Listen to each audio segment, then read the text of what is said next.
Hello! In this video we will be discussing Task 2 today. And the first header is what do I need to think about?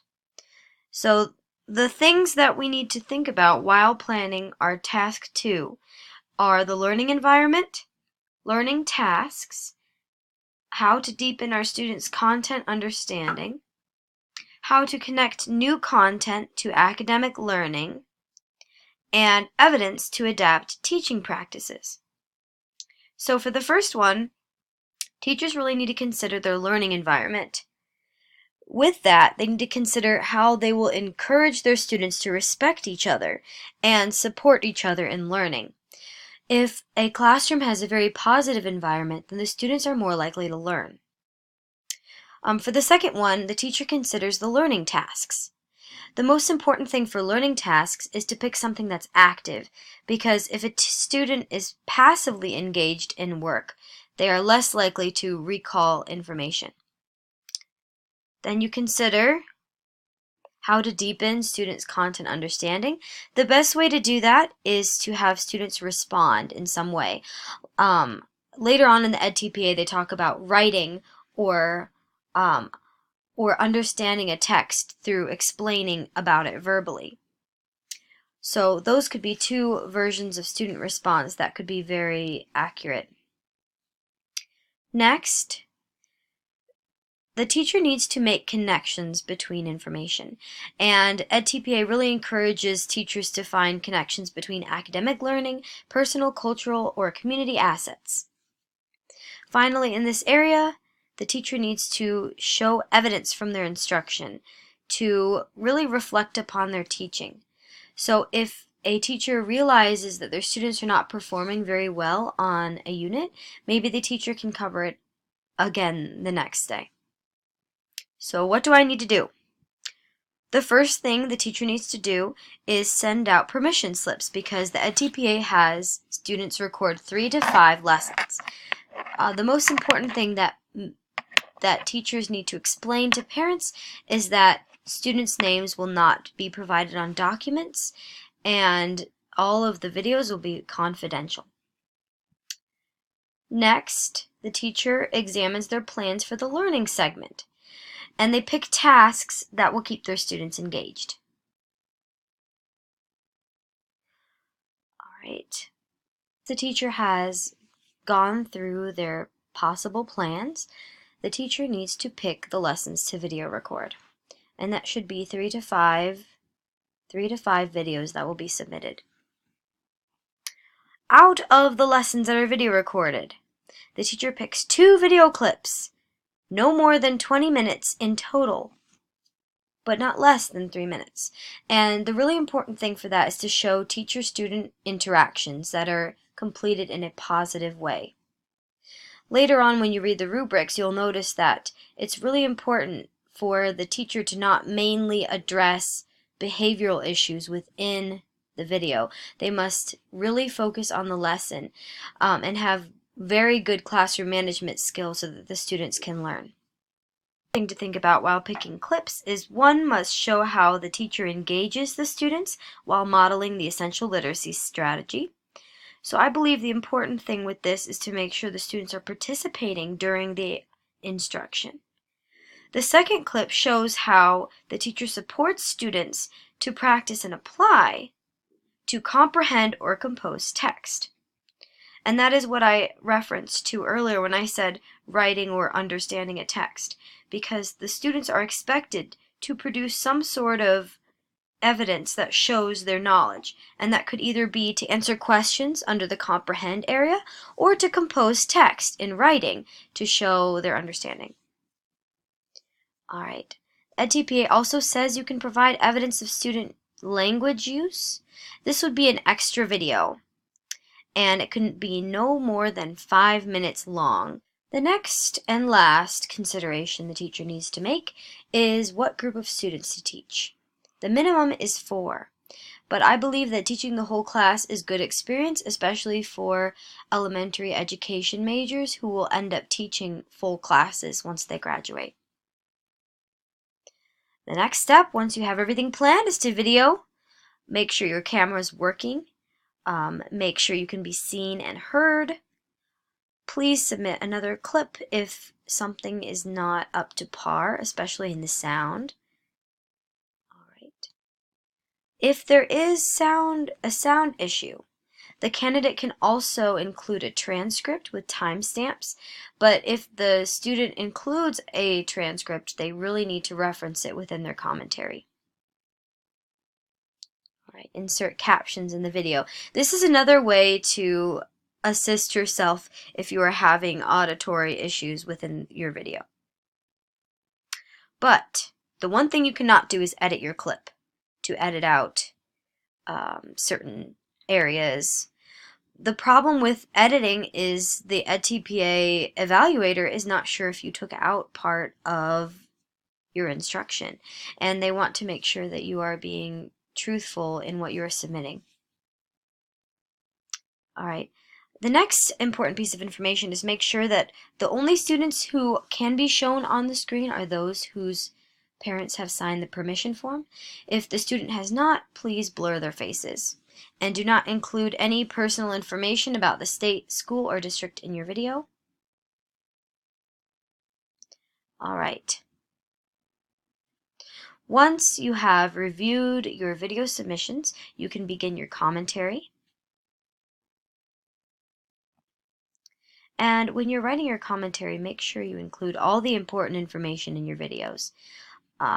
If there is a graphic that you are referencing in your lesson, but the evaluator is not able to notice it, please consider including it.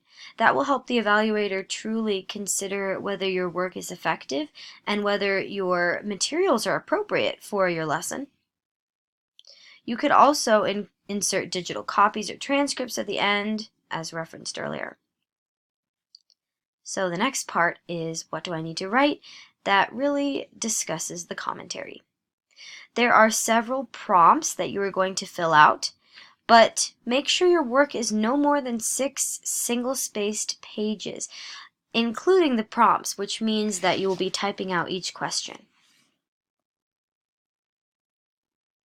All right, so I'm going to cover a few of these questions, but when you are actually doing the edTPA, you need to go back and read all of them. The first one I'm going to cover is engaging students in learning. So what you do is you go through your videos and you say what times you actually showed students working to help during the lesson. This could be raising their hand to answer a question, maybe group work with a discussion afterwards, maybe a debate. And your instruction should be considered because it shows how you are supporting your students in acquiring the essential literacy strategy and other skills they need in order to succeed. All right, with that, you also need to consider how you connected their current knowledge to what you're teaching, and also to those other areas such as personal, cultural, and community assets. All right, the other one I'm going to discuss currently is analyzing teaching.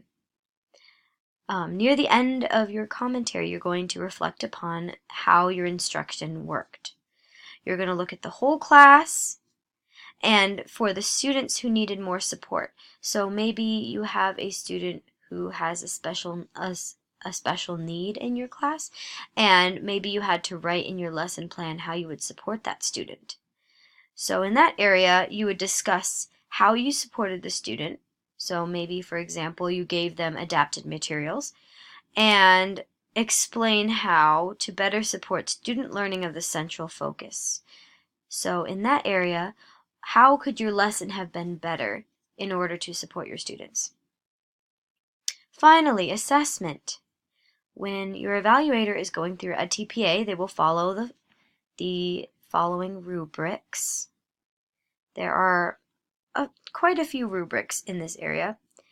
The main thing with this is to make sure that you are connecting learning between past, current, and new ideas that are being taught or have been taught. But the first rubric really focuses on the learning environment. And with the learning environment, the teacher needs to first respect the students, and second, to encourage them to share their ideas in a respectful way. The second is engaging students in learning.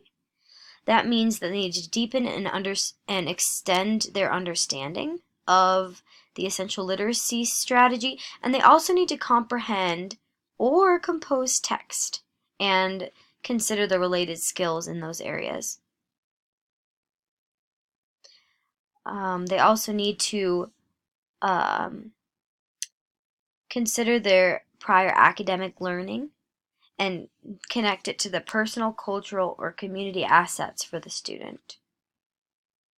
In the next rubric, the teacher needs to let the students interact with each other so that they can evaluate their own abilities and apply the essential literacy strategy in meaningful reading or writing contexts. I see this as a possible opportunity for group work. Maybe the students work together, and then afterwards they complete a reflection about how their understanding was before the group work and how group work allowed them to understand the concept a lot better. Okay. So the next rubric considers how the teacher encourages the students to apply their knowledge. Are they comprehending or composing text in a meaningful context? If so, then they fulfill the level 5 of that rubric. All right, so the last rubric considers how the candidate backs up their lesson plan. And this really considers theory. So the teacher goes back and looks at all of their lessons and considers whether their activities are supported by a certain theorist. So if I had a lesson that really considered behaviorism, then I would include information about behaviorism in the commentary of my lesson. All right, now that we have completely gone through that section in the handbook, I'm going to be discussing a few videos that we watched for our class. The first video that we watched detailed constructivism. And the important thing to understand about constructivism is a student is asked to show their problem solving in meaningful contexts.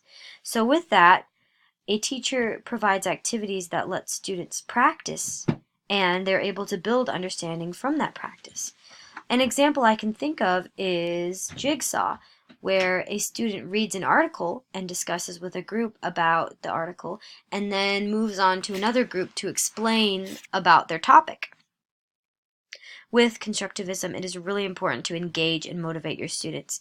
Have them do specific hands-on work that gives them an active role in the learning process. This means that they're learning in meaningful contexts based on their experience, and they're able to complete problem solving. So one example that the video came up with was giving the students the question, how do you reduce waste to help sustain Earth's resources? And the students would discuss and complete many hands-on activities in that area. The second video is about behaviorism, which shows how human behavior is influenced by antecedents, which happen before an action, and consequences that follow. One example the video gave was a parent could ask their child to finish their homework before watching TV. With behaviorism, the person needs to decide what behaviors are appropriate and consider the privileges or consequences that the child will receive depending on their behavior. Last but not least, cognitivism really focuses on the brain and considers the mind to be like a computer. And they focus on lessons that are organized, sequenced, and understandable so that the students are able to learn. And their emphasis is more on the teaching than how the students are able to understand the information. So one way a teacher can provide cognitivism is by including a hook that grabs the student's attention before the lesson. And they can apply their information based on the activities in the lesson.